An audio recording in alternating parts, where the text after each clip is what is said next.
perché il tuo documentario di viaggio non funziona. Ne parlo oggi qui. Ovviamente i motivi possono essere tanti, ma in questa occasione ho deciso di dare una possibile soluzione. Perché questo?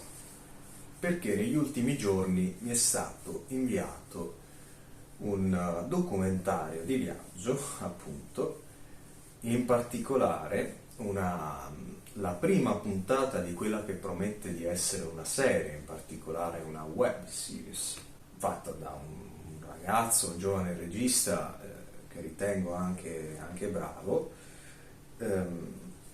di cui non farò ovviamente i nomi per questioni di privacy.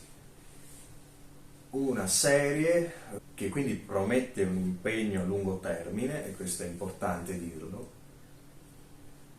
perché è tutt'altro che banale, che è un po' un mix, diciamo, è essenzialmente un documentario di viaggio, ma di quelli che un po' da globetrotter, che mischiano un po' di paesaggio con il girovagare, il cibo locale, la cultura immateriale popolare, che sono solitamente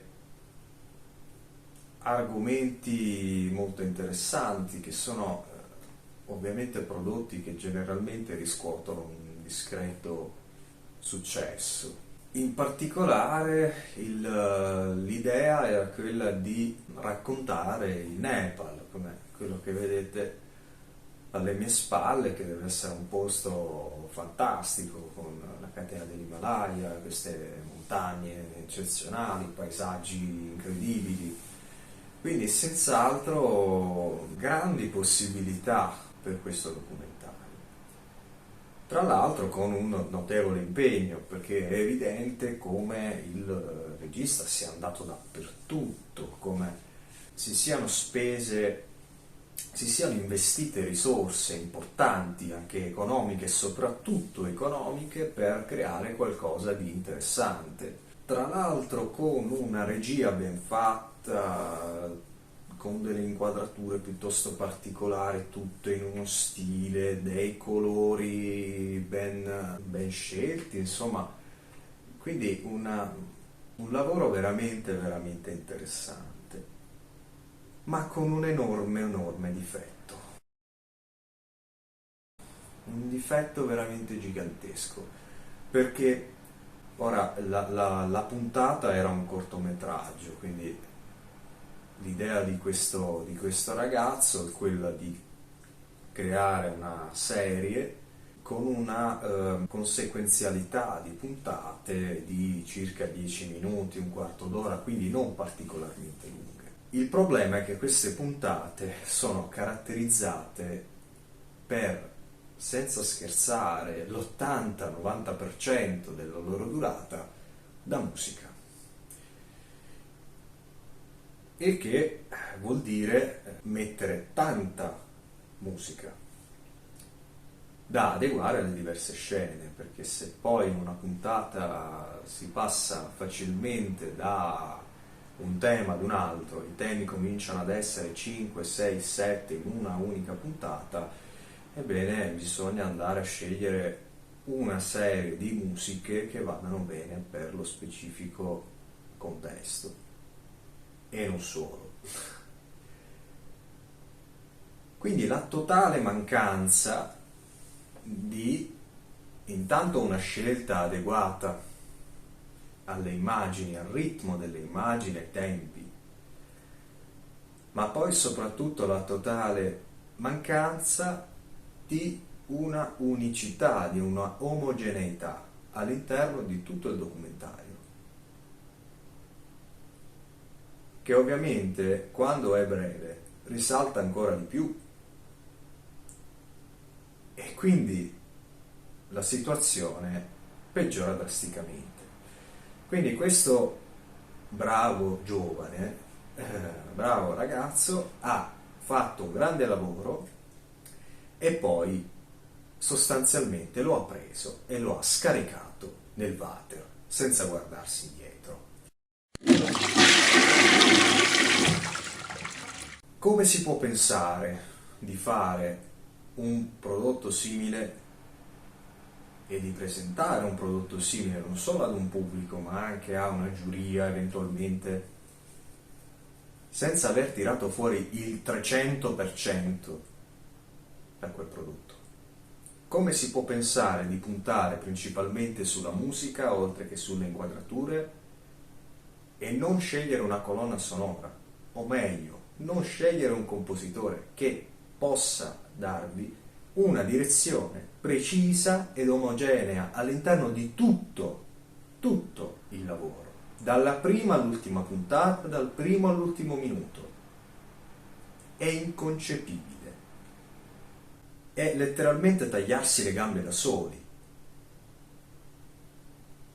Io capisco che ci sia una, come dire, difficoltà oggettiva nello spendere risorse che si hanno a disposizione, che spesso sono anche limitate, ma invece di comprare la macchina da 5.000 euro, compratene una da 3.000 e pagatevi un compositore per farvi la colonna sonora.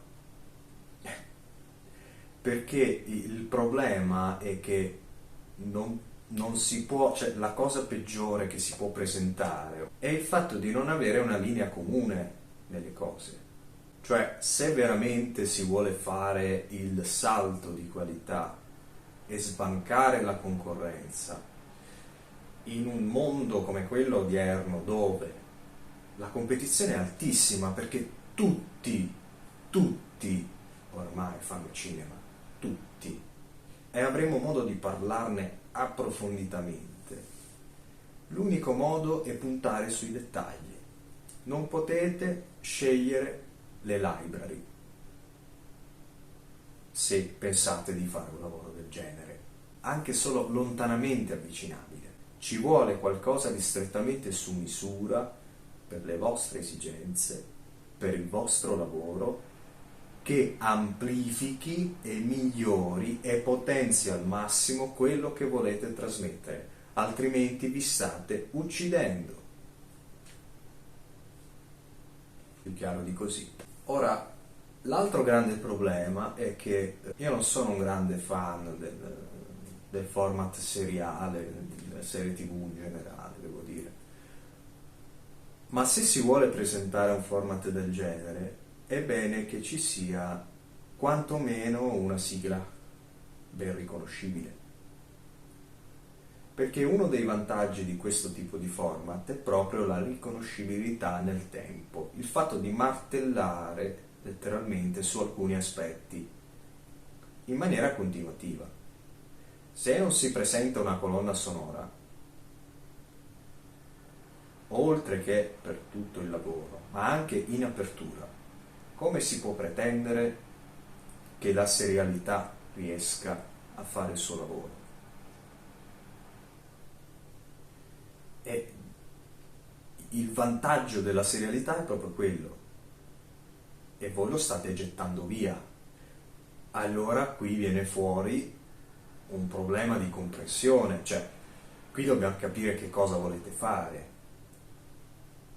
Ora, io sono disponibile per dare una mano qualora ci fossero questo tipo di problemi. Potete scrivermi alla mail qui in basso e spiegarmi qual è il vostro problema, inviarmi il vostro lavoro affinché io possa visionarlo e darvi un mio parere se vi interessa. Se ritenete di aver bisogno di una mano di questo tipo, io sono disponibile.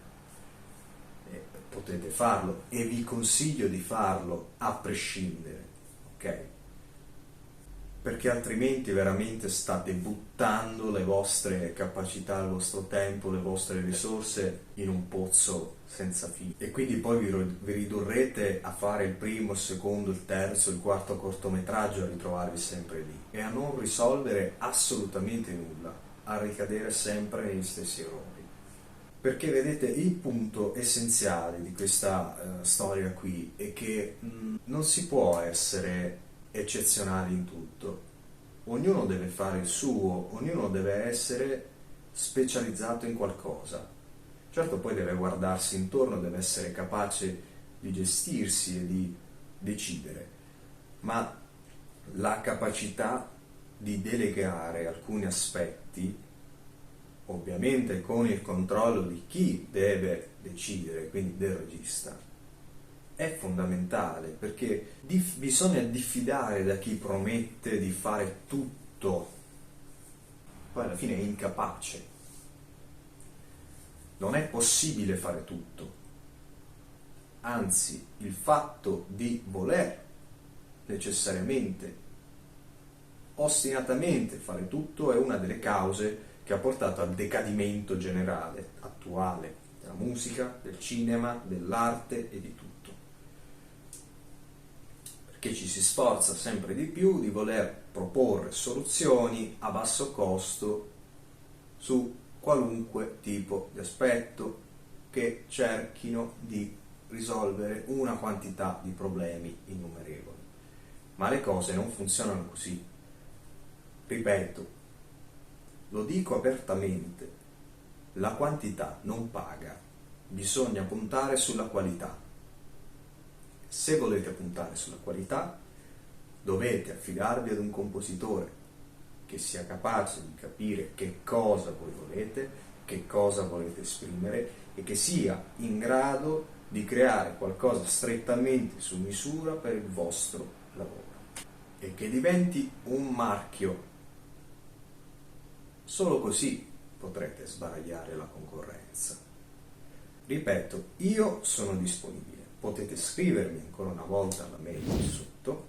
Vi ricordo anche che il mio disco Experimentalist è disponibile, potete ordinarlo in formato fisico sempre alla mail che vi ho già mostrato, ma ovviamente vi ricordo che il disco è esemplificativo di una serie di cose che si potrebbero fare, perché ogni volta il lavoro deve essere personale, specifico, strettamente adatto a quello che voi volete comunicare. Vi invito a riflettere su questi argomenti.